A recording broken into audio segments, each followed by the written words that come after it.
پیدا ہو تو اسے میری طرف سے پیار کرنا، کیونکہ میں اس وقت رحلت کر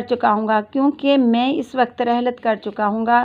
حضرت فاطمہ سلام اللہ علیہ نے فرمایا کہ میں نے اسے اپنی فرزندی میں لیا۔ یہ سن کر حضرت علی علیہ السلام نے عرض کیا، آپ نے ہی میرے دونوں بیٹوں کے نام شبر اور شبیر، حسن اور حسین علیہ السلام رکھے تھے، اس لیے آپ ہی میرے اس بیٹے کا نام مقرر فرمائیں۔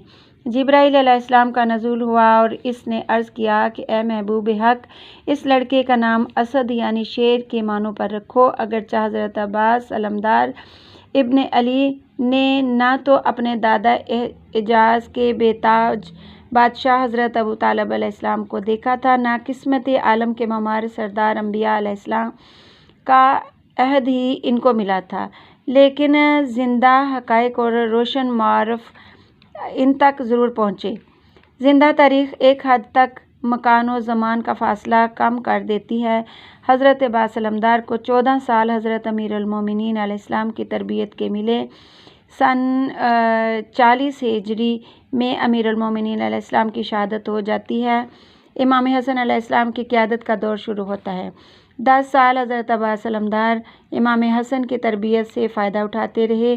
سن 50 ہجری میں امام حسن علیہ السلام بھی شہید ہو جاتے ہیں اور امام حسین علیہ السلام کی قیادت روحانی کا دور شروع ہو جاتا ہے۔ سن 60 ہجری تک 10 سال حضرت عباس علمدار علیہ السلام امام حسین علیہ السلام کے فیض سے فائدہ اٹھاتے رہے۔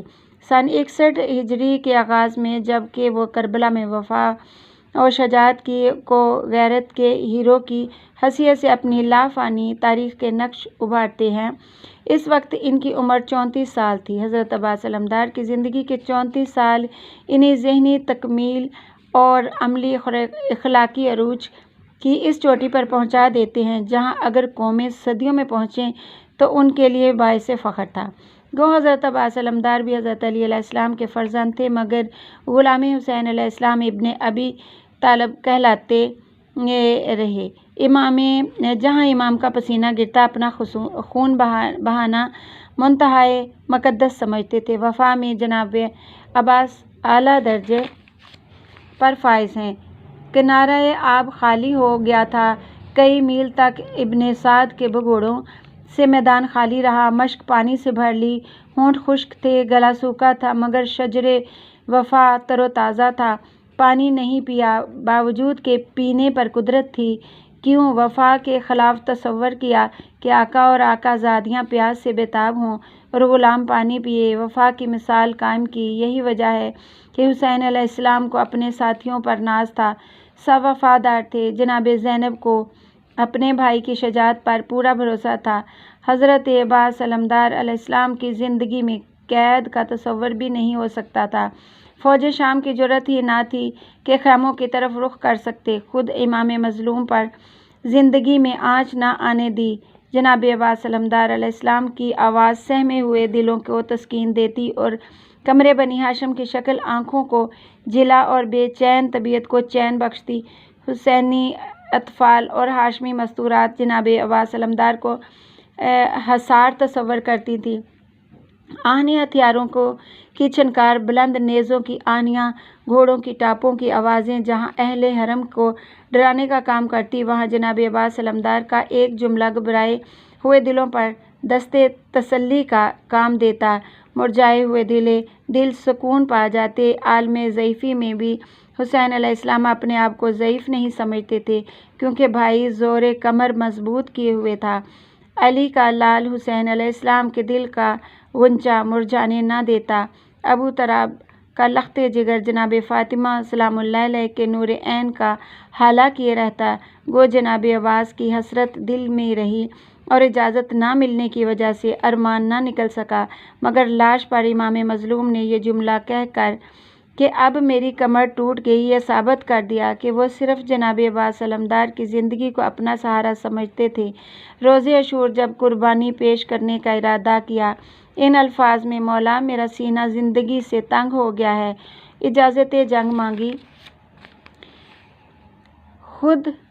خرد سال بچوں کی پیاس اور جناب سکینہ کی الاتش کی صدا، آقا زادیوں کے بہتے ہوئے آنسو جناب عباس کی غیرت کو للکار رہے تھے اور اذن جہاد نہ ملنے سے مایوس تھے۔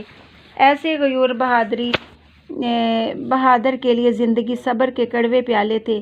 آخر صبر کی بھی کوئی حد ہوتی ہے، نامعلوم کس دل سے اور کس قدر طبیعت پر دباؤ ڈال کر اور کس قدر صبر کی چٹان جوشیلے قلب پر رکھ کر کہا ہوگا، مولا مجھے لڑنے کی نہیں تو مرنے کی اجازت دیجیے۔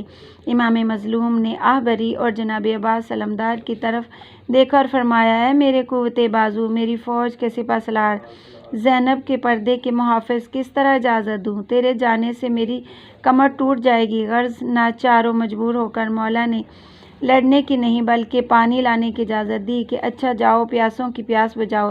جناب سکینہ سے مشق لی اور سکہ سکینہ دریا سے پانی لانے کے لیے روانہ ہوئے۔ پانی لیا، خود نہ پیا، گھوڑے کو ایڑ لگائی، چاروں طرف سے حملہ آور اور تمام فوج کا مقابلہ۔ اگر سکہ سکینہ کو لڑنے کی اجازت ہوتی تو مشق رکھ دیتے، مقابلہ کرتے۔ جس طرح فرات کا کنارہ خالی ہو گیا تھا، میدان خالی کرنا دشوار نہ تھا، مگر اجازت پانی لانے کی تھی، لڑنے کی نہیں تھی۔ حسرت دل میں رہی اور مان پہلو میں کروٹیں لیتا رہا۔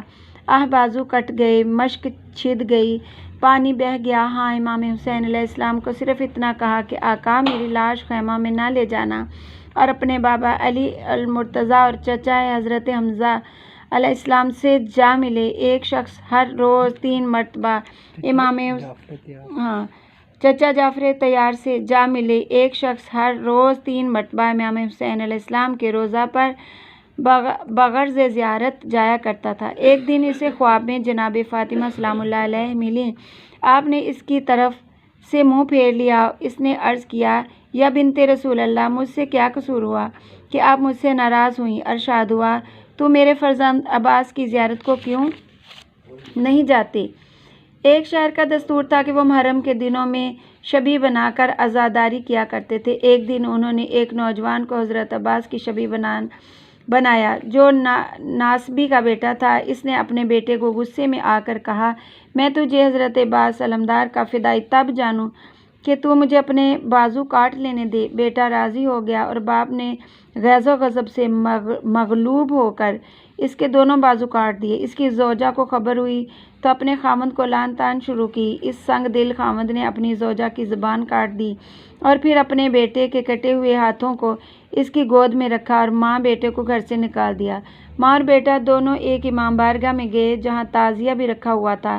دونوں ممبر کے آگے سر جھکا کر روتے رہے اور دعائیں مانگتے رہے۔ اسی اثناء میں کیا دیکھا کہ چند بیبیاں امام بارگاہ میں داخل ہوئیں جن کے لباس سے عظمت و جلال ٹپکتا تھا۔ حضرت فاطمہ سلام اللہ علیہ نے اس مومنہ کی زبان پر اپنا لعاب دہن لگایا اور اس کی زبان درست ہو گئی۔ پھر حضرت عباس علمدار کی دعا سے اس کے بیٹے کے کٹے ہوئے بازو درست ہو گئے۔ پھر جب اس نوجوان نے حضرت عباس علمدار کے ہاتھوں پر بوسہ دینا چاہا تو حضرت نے فرمایا کہ میرے دونوں بازو قطع ہو چکے ہیں اور تا قیامت اسی طرح رہیں گے، تا وقت یہ کہ میں داورد محشر کے حضور پیش ہو کر اپنے شیعوں کو بہشت میں لے جاؤں گا۔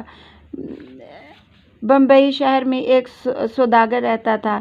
اس کا لڑکا سخت بیمار ہو گیا۔ حکماء اور ڈاکٹروں نے بہت علاج کیا لیکن کوئی افاقہ نہ ہوا بلکہ مرض بڑھتا گیا۔ جوں دوا کی آخر بے سود۔ اگر چاروں ناچار صرف طرف سے نامید ہو کر بیٹھ گیا، ہر طرف رنج و غم میں ڈوبا رہتا تھا۔ اسے کسی نے مشورہ دیا کہ تو اپنے بیٹے کو لے جا کر کربلا چلا جا اور حضرت عباس علمدار علیہ السلام کے روضہ اقدس پر حاضر ہو کر دعا مانگ، بفضل تعالیٰ تیرا فرزند درست ہو جائے گا۔ اس نے اسی دن سے سفر عراق کے لیے تیاری شروع کر دی اور تیاری مکمل ہونے پر عازم کربلا ہو گیا۔ روضہ مبارک حضرت عباس پر پہنچ کر اس نے اپنے لڑکے کو ذریعہ حضرت عباس سے باندھ دیا اور خود خلوص دل سے دعا میں مشغول ہو گیا۔ روتے روتے اس پر غنودگی طاری ہوگی۔ کیا دیکھتا ہے کہ صحن مبارک میں دربار منعقد ہوا اور حضرت علی علیہ السلام تشریف فرما ہیں۔ حضرت عباس علمدار علیہ السلام تمام حاجت مندوں کی درخواستیں آپ کے سامنے پیش کرتے جا رہے ہیں اور آپ پر درخواست پر دستخط اور آپ ہر درخواست پر دستخط فرماتے جاتے ہیں۔ جب ان کی درخواست پیش ہوئی تو حضرت علی علیہ السلام نے فرمایا یہ درخواست نکال لو کیونکہ یہ بہت دیر سے حاضر ہوا ہے۔ حضرت عباس علمدار علیہ السلام نے عرض کیا بابا جان آپ میرے دروازے پر آپ نے باب الحوائج حاجتوں کا گھر لکھا ہوا ہے، اگر لوگوں کی حاجتیں پوری نہ ہوئیں تو یہاں کون آئے گا، یا آپ باب الحوائج کو مٹا دیجیے یا اس درخواست پر بھی دستخط فرمائیے۔ وہ سوداگر کہتا ہے کہ اس بات پر مولا مشکل کشا شیر خدا نے میری درخواست پر بھی دستخط فرما دیے۔ میں فوراً چونکا، کیا دیکھتا ہوں کہ میرا لڑکا بالکل تندرست کھڑا ہے۔ ہم دونوں نے ذریعہ مبارک کے طواف کیے، بوسے لیے اور خوشی خوشی اپنے وطن کو واپس آئے۔ اللہم صلی علی محمد و آل محمد۔ یا بار الہ جس طرح تو نے اس سوداگر کی مراد پوری کی، بیت فعل کمرے بنی ہاشم حضرت قاضی عباس علمدار علیہ السلام ہم تمام مومنین اور مومنات کی دلی مرادوں کو بھی پوری فرما، آمین یا رب العالمین۔ اللہم صلی علی محمد و آل محمد۔ Please like my videos and subscribe my channel. Thank you so much. مولا غازی سب کی مرادیں پوری فرمائے، آمین الہی آمین۔ بسم اللہ الرحمن الرحیم۔